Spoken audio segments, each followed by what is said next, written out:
Exodus 14. Then the Lord gave these instructions to Moses. Order the Israelites to turn back and camp by Pi-hahiroth, between Migdol and the sea. Camp there along the shore, across from Baal-zephon. Then Pharaoh will think, the Israelites are confused. They are trapped in the wilderness. And once again I will harden Pharaoh's heart, and he will chase after you. I have planned this in order to display my glory through Pharaoh and his whole army.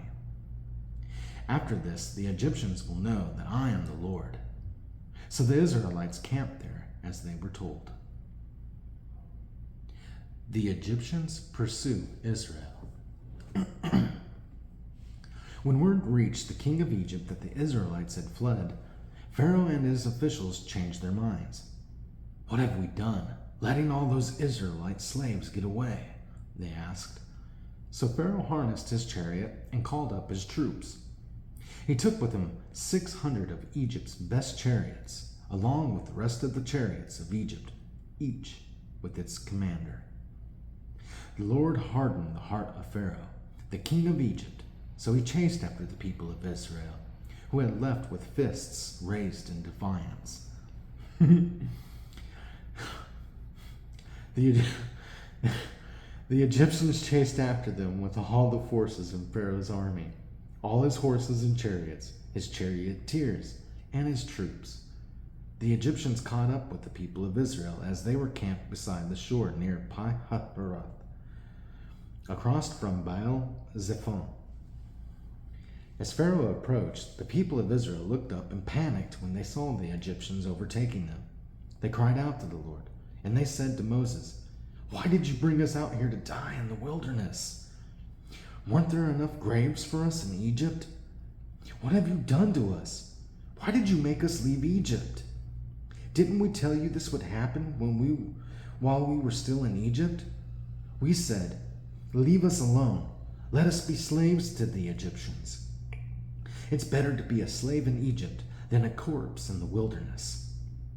But Moses told the people, "Don't be afraid.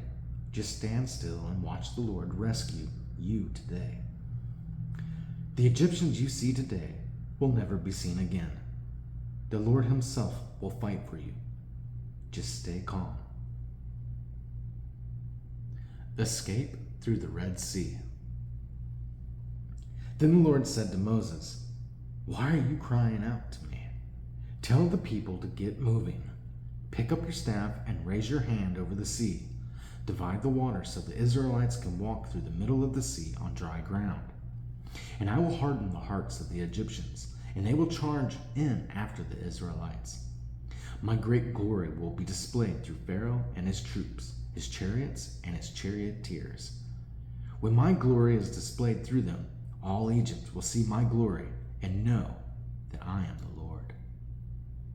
Then the angel of God, who had been leading the people of Israel, moved to the rear of the camp. The pillar of cloud also moved from the front and stood behind them. The cloud settled between the Egyptian and Israelite camps.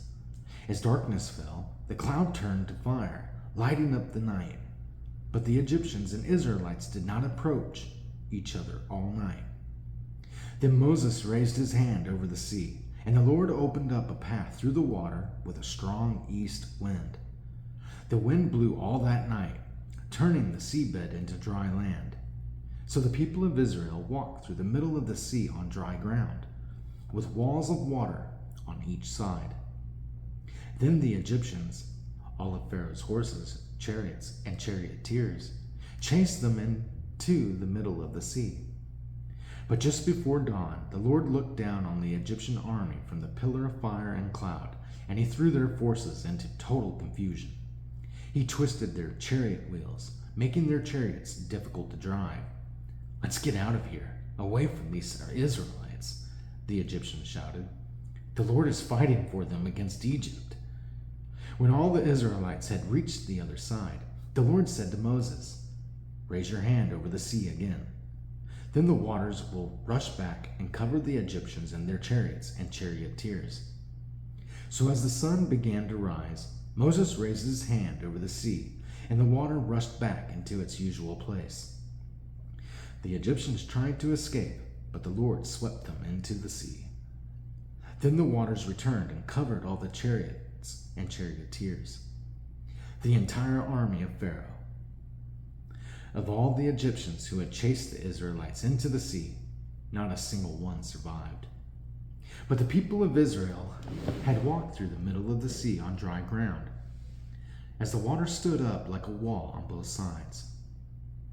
That is how the Lord rescued Israel from the hand of the Egyptians that day. And the Israelites saw the bodies of the Egyptians wash up on the seashore. When the people of Israel saw the mighty power that the Lord had unleashed against the Egyptians, they were filled with awe before him. They put their faith in the Lord and in his servant Moses.